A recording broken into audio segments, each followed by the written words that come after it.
This is our intro music. This came on the podcast machine that I got. Is this a stock noise or someone else's? I don't know. We'll find out. Stephen R. Covey once said, "Most people do not listen with the intent to understand. They listen with the intent to reply." We have something to say worth listening to. This is Real Talk. Real Talk. The podcast. Telling the story and lessons learned of industry leaders, entrepreneurs, professional athletes, and the movers and shakers of the business world. Have you been told no? Have you been told that you can't do it? Have you been told that you'll never get to the next level? That noise. Yeah, we said it. We're telling you you can do it, and you can get to the next level. If others have done it, so can you. Real Talk. This is Real Talk, the podcast. And this is your host, Mason. Yo, what is going on, everybody? We are back with another episode of Real Talk. Today, we are joined by a true expert in the podcasting world. Not only does he own one of the leading blogs in the domain industry called domainnamewire.com, but he also has created one of the largest networks and resources for podcasters and potential podcast guests to be connected, called podcastguest.com. Please welcome Andrew. Andrew, thank you so much for joining us today. Oh, thanks. My pleasure. How's your day going? Let's start off with that. It's good. You know, it's June in Seattle, and it's a great time to be alive. Heck yeah, I heard that. So tell us a little bit about who you are, what you do, and some of the things that you're involved with right now. Sure. I guess I define myself as kind of a solopreneur or a micropreneur in the online media space. And so, as you mentioned at the top, I have what I consider an industry publication for the domain name industry at domainnamewire.com. And then I have this platform that connects podcasters with guests, and I created that because I had a need for my own podcast. So those two things take up the majority of my day.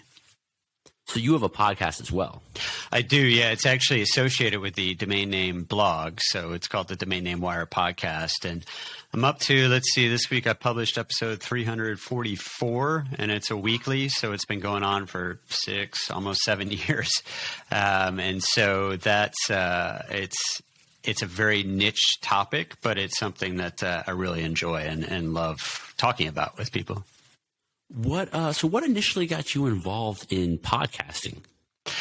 Well, I have been blogging for many years. I started my blog in 2005, and podcasting had been something that kind of come up and left from time to time. But about 6 years ago, I guess, almost 7 years ago, I was like, hey, this is really picking up some steam, and maybe I should do kind of a podcast in addition to the blog. And, I post the podcast episodes on the blog. And what it really allowed me to do is go in deep with people in like a 30-minute conversation that I couldn't get across, what I couldn't get across in a blog post.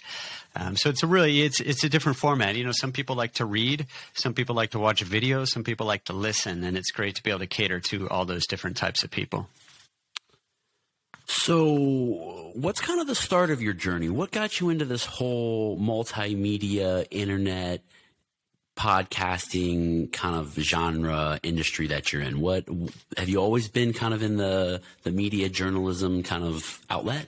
Not really. Well, I have a degree in finance, but I graduated from college right in what turned out to be the tail end of the .com boom. And so at the time, that's what was exciting. And frankly, that's what excited me. And so when I was in college, I created my first websites, registered my first domain names. And then I put that on the back burner and went into corporate America for about 5 years after college. And then I came back to it, right? Because it's what I love to do. It may sound weird, but I love domain names, right? It's a fascinating business to me. It's fascinating how everything works. And then, yeah, I'm not a journalist by trade, and I don't have a media background. But as you know, over the past decade or two, that doesn't matter as much as it used to matter. Anyone can be a journalist, and even this is pre-social media, really. But social media turned even more people into what I would consider to be journalists, and people doing media, right? Producing content, producing news. So it kind of moved into that over time. And it's fun. I enjoy it. I think that's why I've stuck with it for so long.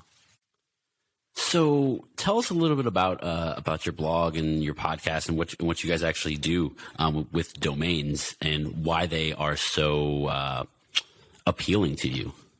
Well, so the blog, which I started in 2005, so it's now over 15 years old, and I cover everything that involves the places where you go register domains like GoDaddy, to the people that are buying and selling domain names for sometimes millions of dollars, to legal issues in the domain name space. There's really quite a bit to write about. Let's see. Today I wrote about a company upgrading its domain name. I wrote about an NFT, a non-fungible token auction at Sotheby's related to the World Wide Web. And let's see, I wrote about a legal dispute involving FC Barcelona, the soccer/football club. So there are a lot of interesting things about it that people don't think about when they just hear domain names. They just know, oh yeah, I needed to get one of those, so I went to GoDaddy or Namecheap or wherever to register one. So it's kind of an exciting industry, and it's a small, I don't want to say club, but fairly small group of people, fairly small industry as far as the number of players in it. So you get to know each other over the years, and it becomes kind of like your friend group as well. And then that, of course, as I mentioned, snowballed into the podcast. And then about a year into doing my podcast, so I'd done about 50 interviews. I do an interview format, much like you do. I would hit a wall because I didn't know who else to invite on my show. I kind of tapped my Rolodex, and I wanted to get new and interesting and different people onto my podcast, and I couldn't find them. So I went out there and said, well, surely there's a platform, an easy way to find these people, and there wasn't. You could hire agencies that charge $500,000 per booking. So I was like, well, why don't I create the platform? And that's what I set out to do. And you've done a phenomenal job at that. Oh, thank you. So I want to, before we dive into that a little bit, I want to touch on the domain thing a little bit more. What are some of the common mistakes that you see with people that when they choose domain names, and what are some of the biggest successes that you've seen that involve domain names? So a big mistake is not thinking that domains matter. I think a lot of people are like, oh, there are apps now, and most people find you through Google, so domains don't matter. And they still do. If we're talking here and I tell you, hey, go check out my website, and I tell you a domain name that you can't spell or is difficult to remember, then you're not going to remember that, and you're not even going to be able to Google it, right? And in an email as well, right? Your email address associated with your domain name, if people can't spell it, it's going to end up in someone else's hands, right? So there's a security risk there. So there are lots of reasons that domain names are important, and a good domain name can give you credibility, right? So podcastguests.com tells you what you're going to find at that site, and it gives me a bit of credibility because people are like, oh yeah, that's a good domain name. So the mistakes I see people make, dropping vowels in the names, trying to get cute there. And I tell people, yes, buying a domain name, first of all, just because it's registered doesn't mean you can buy it. And the typical price that you can buy a domain name for is really about $1,000 to $5,000. Now, obviously not like one-word domain names and great domain names, but a lot of people are like, oh, it's already registered, I can't buy it. But you might be able to buy it for a couple $1,000. Yeah. And if you're serious about what you're doing, and if you are creating a business that's going to last, that's not a lot of money. Think about it as a marketing expense that you're going to amortize over 5, 10, 20 years. Excellent. Yeah, that's just so true. One of my favorite things that I used to do is I used to just sit on GoDaddy, and I would just type in domains and just see if they'd been taken before. And occasionally, I would even type one in and they're like, it's not available, but you can buy it for $200,000, you know, I'm just, wow, like that'd be awesome. Like, cause I've met people who during the .com boom used to just buy and sell domains left and right. And I don't know if that's so much a practice anymore of like buying and holding these domains, but it is. Yeah. It's still it's very different. There's a lot of competition and, the market has changed a lot over time, of course, but yeah, it's still a very active, business for people. Yeah, and it's one of those things that, you know, kind of like you said, like it doesn't seem like there's a ton that goes into it, but until you really start to dive into it and realize the benefits that it does have and the mistakes and the things that it could prohibit you from doing or having access to, even just ease of emailing, you know, that sort of thing that can be, people can't buy stuff or get a hold of you if they can't get a hold of you. So. Right. Email is one of the often overlooked values of a good domain name. And you know, I get emails all the time that are meant for someone else who just, you know, they mistyped the domain name because someone had something that was difficult to spell. Yep. So then you started your own podcast, and I'm guessing you were interviewing, like you said, your Rolodex. You're probably going through your phone, asking family and friends, hey, who do you know who has some relevant information, is interesting? And at a certain point, you hit a roadblock, and there's no more people to talk to, which is very similar in the way that I've kind of gotten started. That at a certain point, like I'd been through my phone like 10 times, and I was like, I've gone through everybody. I've begged certain people. I'm like, you'd be great on this. And they're just like, it's not my scene. I don't, you know, and I'm sure you've come across that, and which, you know, I totally get and I respect, but, I was like, man, where am I going to find these people? Then I started hitting up just the most random people you could hit up. And I shouldn't say random. They pertain to me, but I call them like almost like whales, probably guests that are probably too big for my scene at this point in time. And who knows that they're even going to see my message. I don't have the connections to talk to their connections yet to get in front of the right people. And I will, hopefully. But I was thinking the same thing. And I was like, there's gotta be a list of people somewhere that are like, hey, I'm interesting.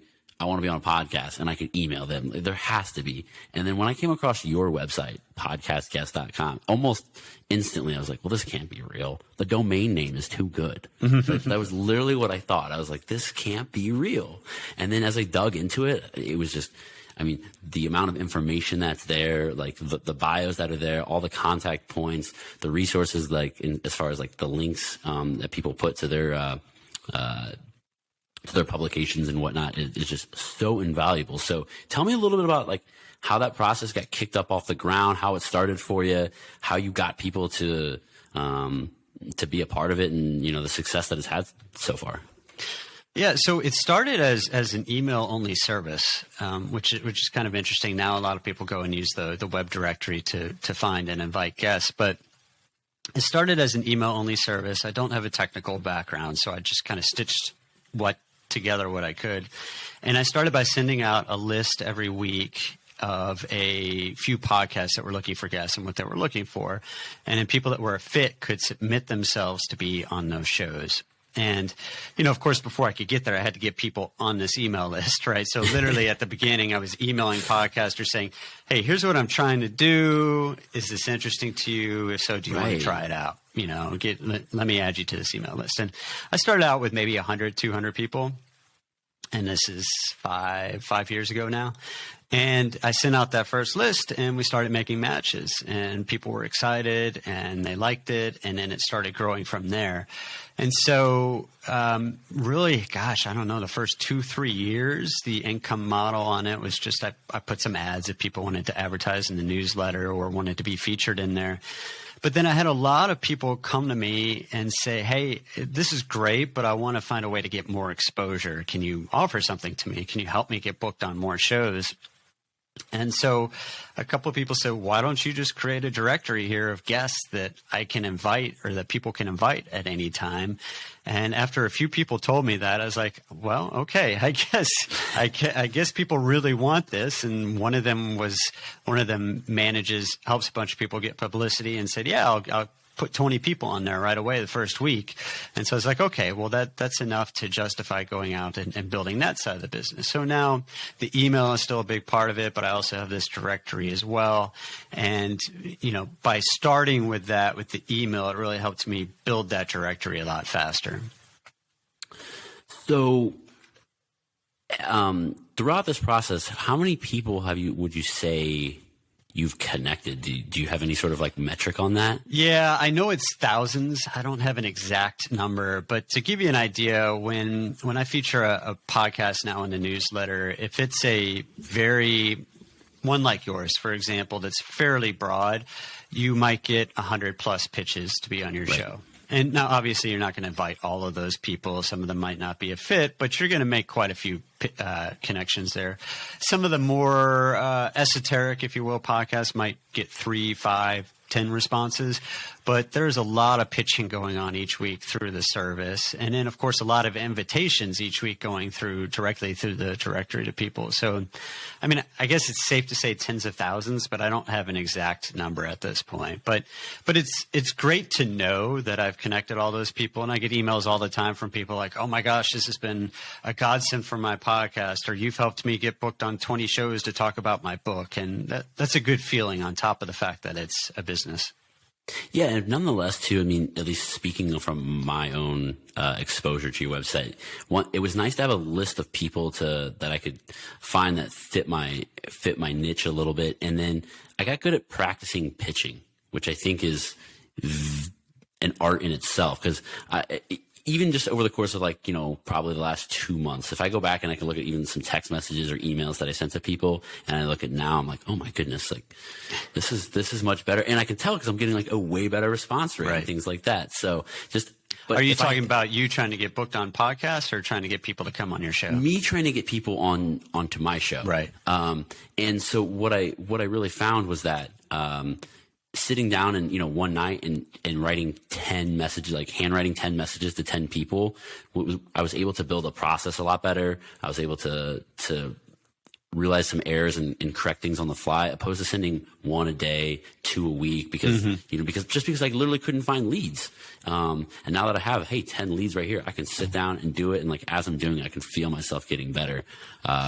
Yeah, I think a lot of people, you brought up a good point that a lot of people overlook, which is, especially in the case when you're inviting someone onto your podcast, you might say, oh, well, look, I'm doing them a favor, right? They're going to respond. I don't need to make a good pitch to them. But, it takes time, right? And people have limited time, and some of the people are getting lots of invitations, right? So you need to stand out from them. And you do that by making a good pitch. A lot of times that's personalizing it, right? So they know that you actually know who they are, as opposed to saying, absolutely, yeah, I think you'll make a great fit. You're in my genre or whatever, right? Actually saying, this about your profile made me excited, that sort of thing. And it works a lot better.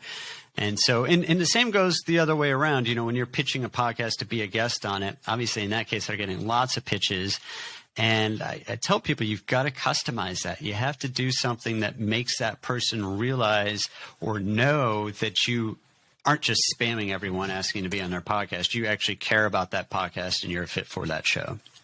Yeah. I felt that even from, the other side of the table too, I've had one guest on who didn't fit my niche super well.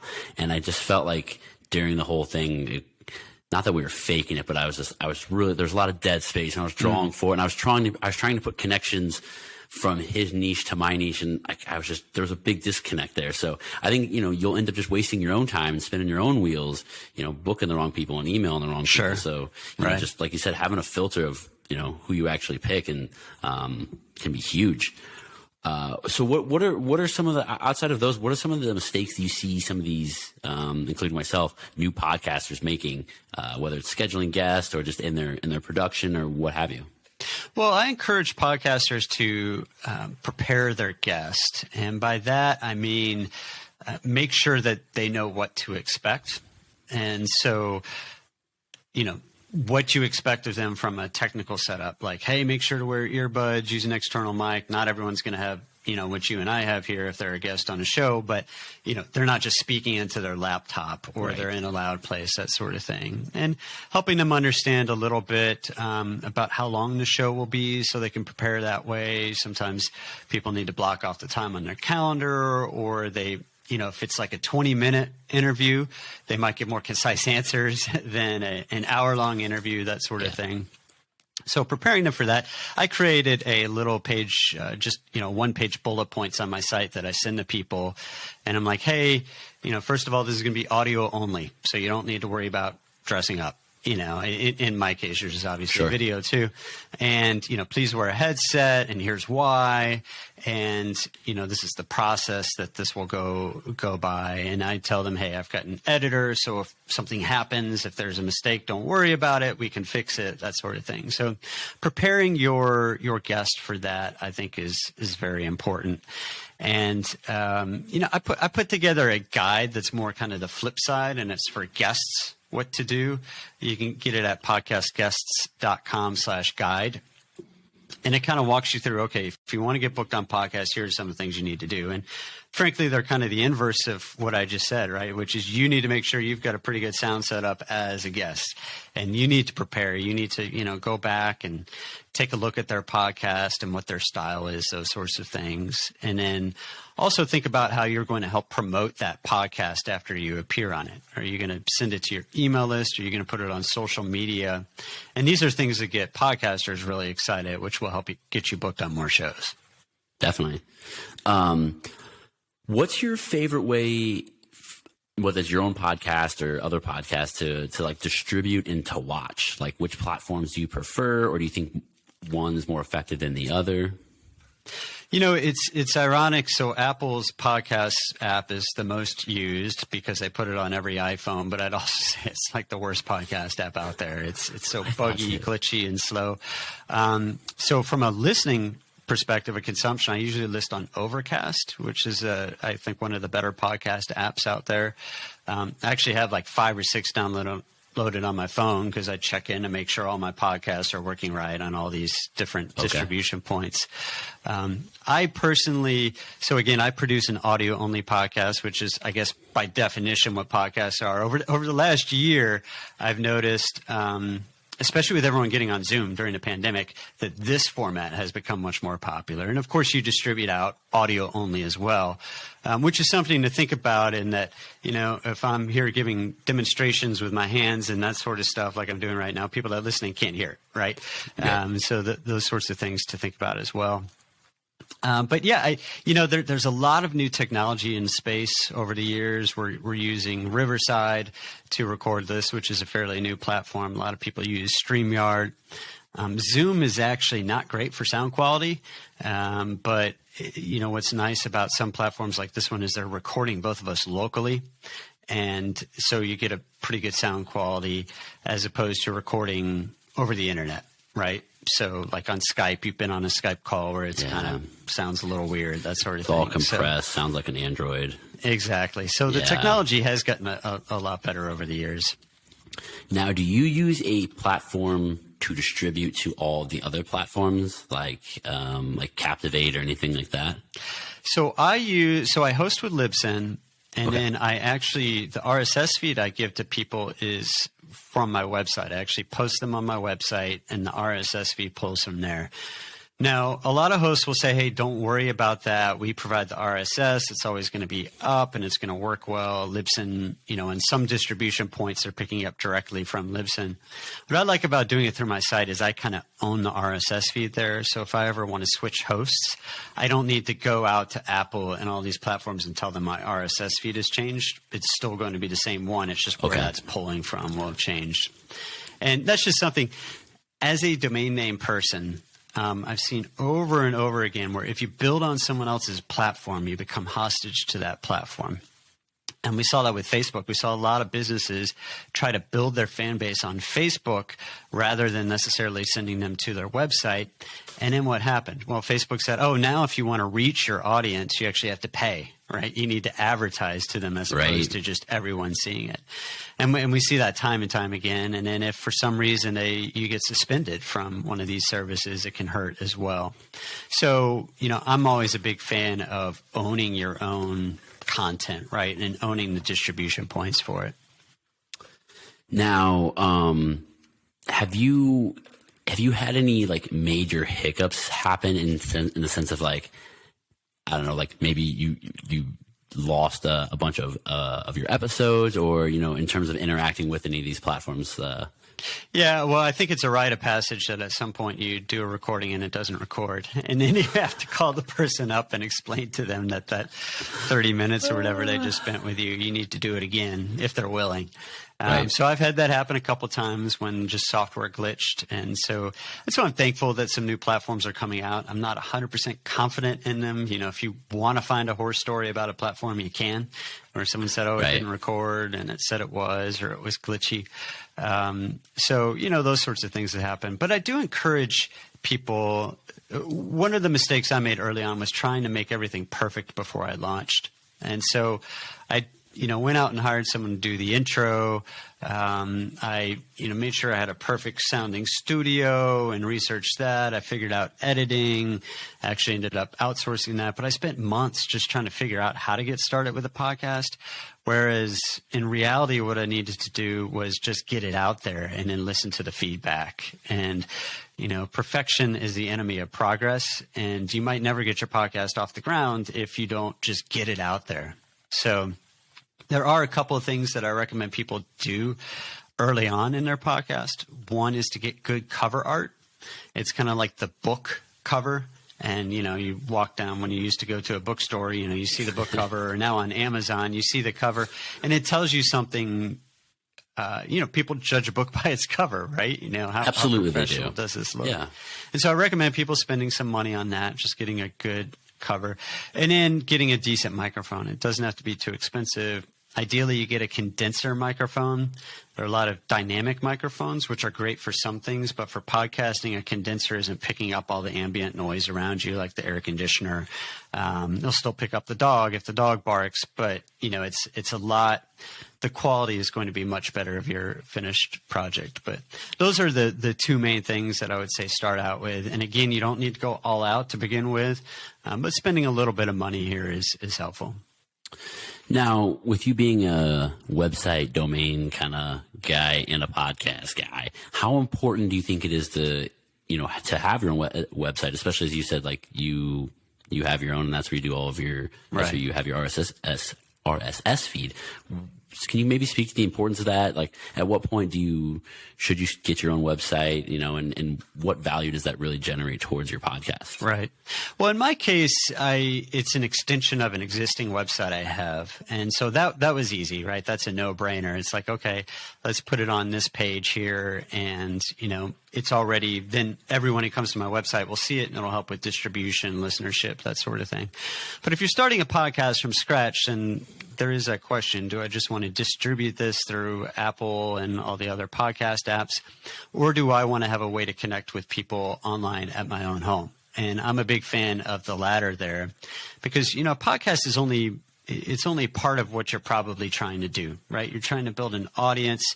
You want a direct connection to them as well. So if you create a website, link to your podcast, you can tell people at show, go check out all the other episodes. Like I do at the end, I say, you can go see all the other episodes at dnw.com/podcast or on a podcast app. And that way it drives people back to my website. I capture, people can sign up for a newsletter there, so I can actually send them emails with links to some of my new shows to promote it there. So there's kind of having that sort of ownership over it helps you build your own brand, and in the long run helps you own your audience overall. So I'm a big fan of it. You know, if it's just a podcast, depending on what your aspirations are, you don't need to have the world's best domain name. But since people are going to hear it, you need to make sure it passes what we call the radio test, which again is if I tell you the site, you can remember it, and then you can go type it in on your web browser and visit it. I also recommend that people use a professional email address with their website, right? So if your website is, abc.xyz, then, or abc.com, then your email is something at abc.com. And that just shows that you're kind of one level up as opposed to using a free email address. And, you know, I had a friend who said he got some invitations for podcasts and they were from Gmail addresses or even Hotmail addresses. And he said, you know, I didn't know if this person was serious about their podcast because they didn't use a professional address. So I still see the majority of invitations, I would say, on my platform are to Gmail accounts and that sort of thing. And that's okay, but it's one of those things that I think, again, helps you up-level your game by getting a professional email address to go along with that professional website. No, that makes a lot of sense. And I think it kind of just touches on your point about just getting started too. Like it doesn't need to be perfect necessarily, especially if you're doing a podcast, had just a point of reference, which is really important. Cause as like a serial entrepreneur myself, I especially starting businesses in the past, or businesses that never got started. Because, I spent 3 months or 4 months, getting this, trying to figure this out and trying to figure that out. And by the end, by the time you figure it out, you're like, I don't want to do this anymore. Yeah, I'm burnt out already. Yeah, I haven't even launched it. Yeah. And I always say too, the business that I'm in now, I own an electronics store. If I would have known what I know now and how hard it is and all the things, I wouldn't have done it. So it's almost a good thing that I just did it and figured it out kind of as I went, opposed to being like, oh, I know everything, because then I definitely would have done it. So I'm interviewing someone this afternoon who sells barbecue grills online, and his first go around of it, I was reading a little bit of his story in preparation for the interview. And they're like, they just put that website up and figured it out, and sometimes you just need to do that. And you learn a lot by doing that, right? I mean, I didn't invest a lot initially when I created podcastguest.com. I waited to make sure it was working, and then I started investing in it. Yeah. I mean, there's a lot of power in that. I mean, what have you seen, have you seen any major growth stories from your website, where you've seen whether it's a podcast guest or maybe a podcaster that uses your directory who's really been able to take their show to the next level?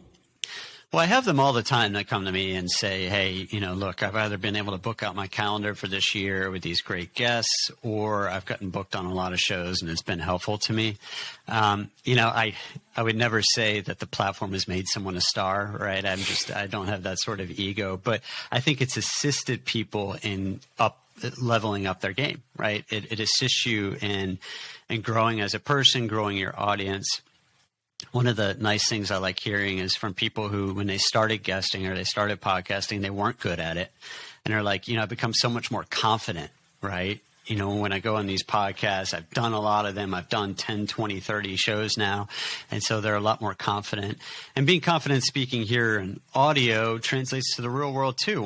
Now that we can actually get out into the real world, right, and see people, I think it helps build people's confidence.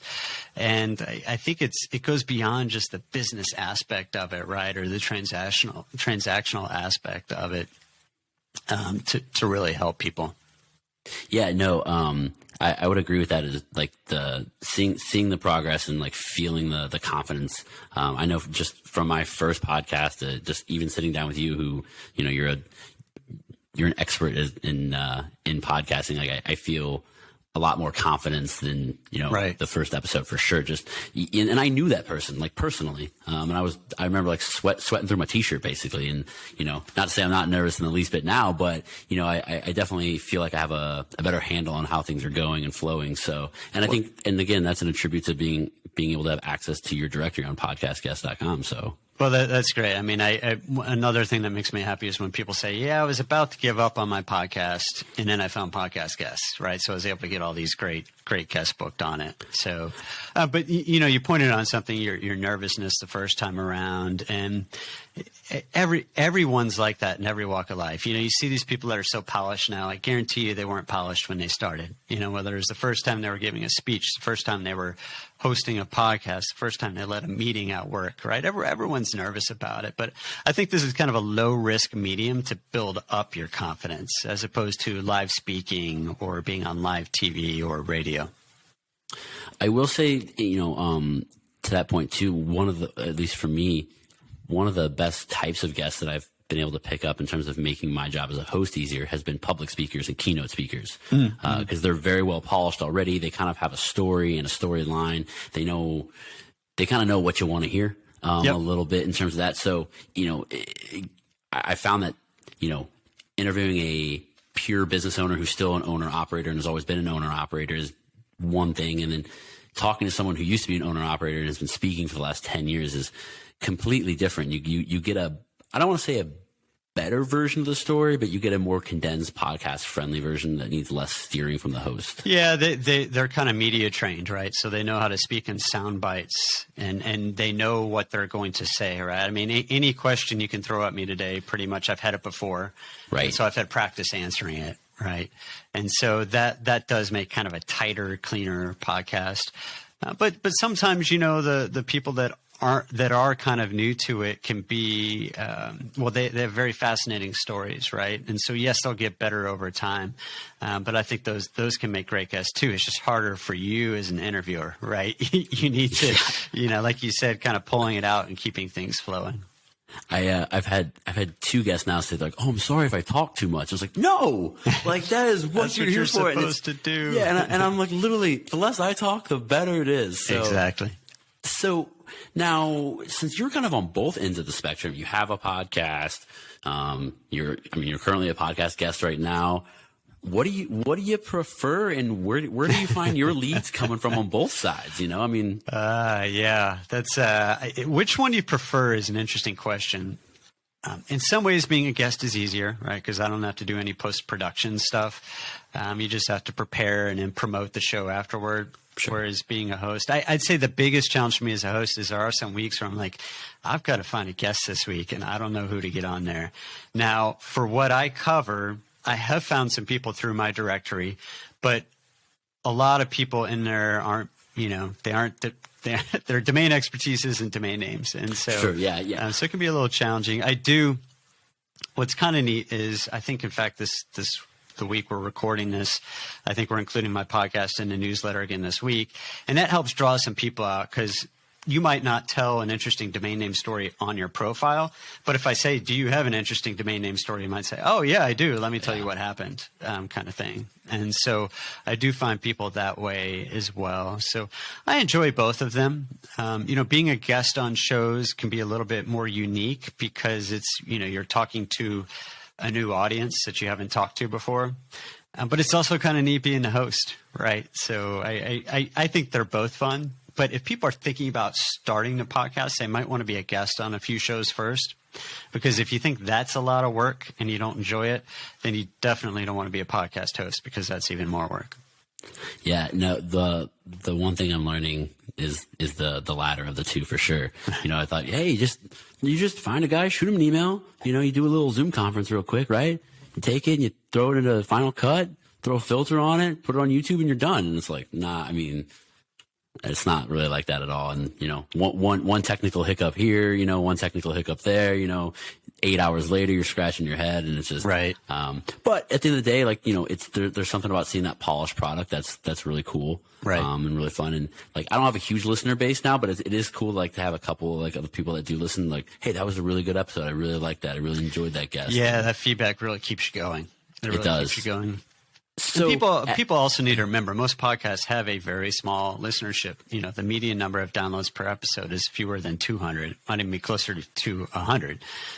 So it's not like a blog post that goes viral. Podcasts obviously, hopefully over time it does grow, but I think people need to understand that and think about the medium as kind of like they're speaking in front of an audience, right? So I'd love to speak to 100 people about what I'm passionate about, right? Right. Yeah. So where do you draw your podcast inspiration from? Are there other podcasts that you really enjoy? Are there hosts that you really enjoy? Are they from like a technical and production aspect or from a guest aspect? Who do you follow? What do you like? There are a few that I listen to try to find domain name stories. There's, his site is Side Hustle Nation, Nick Loper, but yeah. his podcast is actually called Side Hustle. Side Hustle Millionaire? No. I'm not sure. I don't know why this is one of those domain name things. I don't know why he uses two different. I think it's the Side Hustle Show is something generic like that. But he has some great guests and does a good job interviewing. I like his interview style. And so I would say that is one. When I started podcasting, there were no other podcasts in the domain name business. Now there are a lot. So I, kind of keep tabs on what they're doing. I do listen. I like listening to comedy podcasts, which aren't really related, so I don't learn too much from that. But I think it's just listening. The most important thing, rather than getting inspiration, I think from others and how they do it, is to listen to feedback that you get from people, right? So some people tell you the perfect length of a show is an hour. Others will say, "Oh, you should never go over 30 minutes." Well, listen to your audience. Listen to what they tell you. And on some platforms like Apple, you can see how long they listen, right? So if it starts trailing off at 35 minutes, then okay, maybe 35 minutes is how long I should go on these. So listen to feedback, solicit feedback on your show. At the end, a lot of people say, "Oh, go leave feedback on Apple," which is great. But you can say, what I like to say is, if there's a guest you would like to hear on this show in the future, please let me know. And then you can also say, if you have any feedback about this show, please let me know. Here's how to contact me. Excellent. Those are all really good points. Now, do you have a holy grail guest? Do you have like one person that you're like, man, I would love to have this person on there? Whether they're like the business expert or the domain chief, you got one? I don't, and I'll be honest, I'm a little hesitant to always go after whales. Mm-hmm. And the reason is that the smaller guests sometimes help promote the show more after they're on it. The big guests are doing these all day, all night. They don't care. Once they're done, they're done. Whereas the smaller guests are actually the ones pushing it out on their social media feed and helping you grow your audience. Now, that said, it lends credibility to you to have good guests on your show. One of the ones I'm more proud about is Matt Mullenweg, who created WordPress. But then there are people that are also just really fun to talk to. I have a podcast about domain names, but I interviewed the bassist for Megadeth, and you might be like, what? That doesn't make any sense. Well, he has a story from back in the 90s, when they were like the first band to create a website and to get on the web. And so, you can make some kind of fun connections like that, that I think are really enjoyable. But yeah, there's not really someone who I'm like, oh, if I get this person on my show, I've got it made. Gotcha. Cool. That's a really good point that I never even thought about. The kind of bang for your buck you're getting on the back end and the promotion side for the smaller guy, because for sure that's definitely going to happen. For real. So, okay. Well, one thing wrapping up here that I want to do, that we do with every guest is, we ask you, a series of questions. We call it Real Talk Rapid Fire. Okay. So don't overthink it. Don't underthink it. They're real easy. First thing that comes to mind. All right. Okay. Netflix or Hulu? Netflix. Cats or dogs? Dogs. Do you like your pizza cut in triangles or squares? Triangles. What was your first car? A Volvo. First job? Working at a place called Discovery Zone, which is like an indoor kids gymnasium. I went to Discovery Zone. No way. I know what DZ is. I know what that is. Heck yeah. What's your favorite city in America? Whew, I live in Seattle, but I'm going to say my old hometown, Austin. Oh, yeah. Microsoft or Apple? Microsoft. Ooh. Are aliens real? No. Will you come back in 100 episodes, check back in with us, and tell us some more stories? Sure. And if Excellent, in the meantime we see any aliens, then I'll be proven wrong. So. Yeah, then we sure will. Excellent. Well, hey, I thank you so much for your time today. If you could, please tell us how to get a hold of you. Tell us a little bit more about your websites, your blog. Give us the whole spiel. This will all be in the description below as well. So let us have it. Yeah. So check out podcastguests.com. You can sign up for free there and start guesting on podcasts right away, or finding guests for your show. I mentioned earlier, podcastguests.com/guide. It's a brief guide on how to get booked on podcasts and how to do it well and take advantage of it. And then domainnamewire.com is my domain name website. If you're interested in that, you can also check out dnw.com/podcast, which will forward you to a page there where all my podcast episodes are. Excellent. And by no means is this like a sponsored podcast or anything, but I would highly encourage anyone to go check out podcastguest.com. I've used it. It's awesome. It's super, super easy to use, very user-friendly. And again, I thank you for providing such a resource for myself and others out there, Andrew. And we appreciate your time today. Oh, absolutely. Thanks for having me on. Well, excellent. And hopefully we'll be talking to you again in 100 episodes, and we'll be talking about some aliens. All right. All right, man. Well, thank you so much. Take care, everyone. You've been listening to Real Talk with Mason. Make sure to like, rate, review, and subscribe. We hope you've gotten some useful and practical information from the show. We hope you've had fun. We know we did, and we'll be back soon. But in the meantime, hook up with Mason on Instagram at Real Talk with Mason. Walter Bagehot once said, "The greatest pleasure in life is doing what people say you cannot do." And we tend to agree. Till next time.